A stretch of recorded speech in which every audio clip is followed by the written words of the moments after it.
সম্মানিত সুধী, আজকে বাংলাদেশে প্রথম কদরের রাত।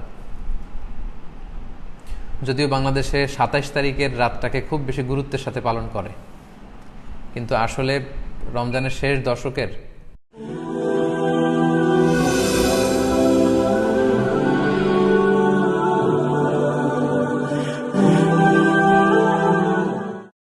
পাঁচটি বেজর রাতের যে কোনো রাতে কিন্তু কদর হয়ে যেতে পারে। তাই বুদ্ধিমান মুমিনের কাজ হচ্ছে পাঁচটি বেজর রাতের প্রতিটি রাতেই সমানভাবে সমান গুরুত্বের সাথে ইবাদত করে যাওয়া, তাহলে কিন্তু কদর আর মিস হবে না। আল্লাহ রাসূল সাল্লাল্লাহু আলাইহি সাল্লাম বলেছেন, মান হুরিমা খাইরাহা ফাকাদ হুরিম। যে ব্যক্তি এই কদরের বরকত মাহাত্ম্য থেকে বঞ্চিত হলো, সে আসলেই বঞ্চিত হলো। কারণ পুরো রমাদানের মূল আকর্ষণ হচ্ছে এই কদরকে ঘিরেই সব কিছু। সো এই কদরের বরকত থেকে যারা বঞ্চিত হলো ফাকাদ হুরিম, তারা আসলেই বঞ্চিত। হি ইজ দ্য লুজার, সে আসলেই বঞ্চিত। আমরা বঞ্চিত হতে চাই না, আমরা গেইনার হতে চাই, আমরা বারাকা রহমত হাসিল করে নিতে চাই।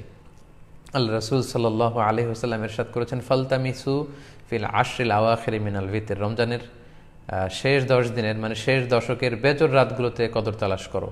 তার মানে বাংলাদেশে আজকে থেকে শুরু হয়ে গিয়েছে। তার মানে 21-এর রাত, 23-এর রাত, 25-এর রাত, 27-এর রাত এবং 29-এর রাত, এই পাঁচটি বেজর রাত, অড নাইটসগুলো, পাঁচটি রাতের যে কোনো একটি রাতেই কিন্তু কদর হয়ে যেতে পারে।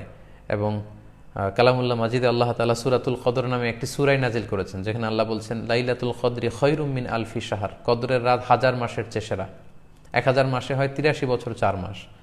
তার মানে আজ রাতে যদি আমরা এবাদতের মধ্য দিয়ে এই রাত্রি কাটাতে পারি, তাহলে 83 বছর 4 মাস এবাদত করলে যে পরিমাণে সওয়াব পাওয়া যাবে, আল্লাহ তাআলা ঠিক ওই পরিমাণে সওয়াব দিবেন, এটা আল্লাহ বলেননি। আল্লাহ বলেছেন খায়রুম মিন আলফি শাহর, তার চেয়েও বেশি পরিমাণ সওয়াব, ব্লেসিংস, মাহাত্ম্য আমরা অর্জন করতে পারবো। এবং সালামুন হিয়া হাত্তা মাতলাইল ফজর, ফজর পর্যন্ত, রাত থেকে মাগরিবের আজান থেকে শুরু করে ফজর পর্যন্ত পুরো সময়টাই কিন্তু কদরের বরকতময় রাত।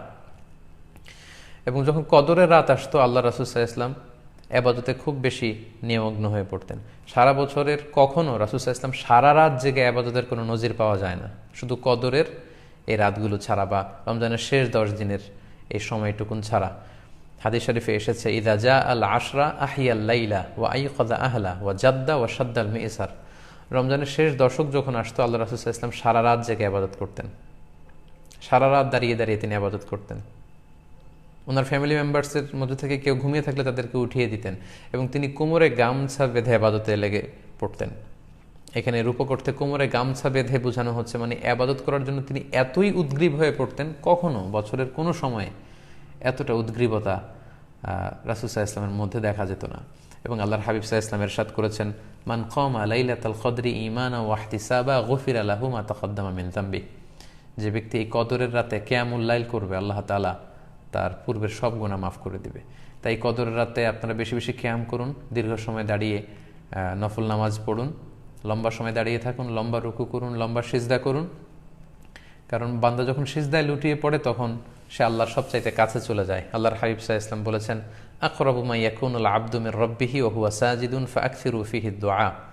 বান্দা যখন সিজদায় লুটিয়ে পড়ে, তখন সে বান্দা আল্লাহ তাআলার সবচাইতে কাছাকাছি চলে যায়, খুব ক্লোজেস্ট হয়ে যায়। এজন্য সে সময় তোমরা বেশি বেশি দোয়া করো। তাই লম্বা কিয়াম করুন, কোরআন তেলাওয়াত করুন এবং সিজদায় পড়ে আল্লাহর কাছে দোয়া করুন। আম্মা জান আয়েশা রাদিয়াল্লাহু তাআলা আনহাকে বিষ্ণু ইসা ইসলাম একটা দোয়া শিখিয়েছিলেন এবং বলেছিলেন, আয়েশা, কদরের রাত যদি তুমি পাও, তুমি এই দোয়াটা বেশি বেশি পড়বে। দোয়াটি হচ্ছে, আল্লাহুম্মা ইন্নাকা আফুন তুহিব্বুল আফওয়া ফাআফু আন্নি। এর মানে হচ্ছে, হে আল্লাহ, আপনি ক্ষমাশীল, নিশ্চয়ই আপনি ক্ষমাশীল, আপনি ক্ষমা করাকে আল্লাহ খুব পছন্দ করেন, আল্লাহ এই বরকতের রাতে আপনি আমাকে ক্ষমা করে দেন। তাই এই দোয়াটির জন্য আমরা খুব বেশি বেশি করি।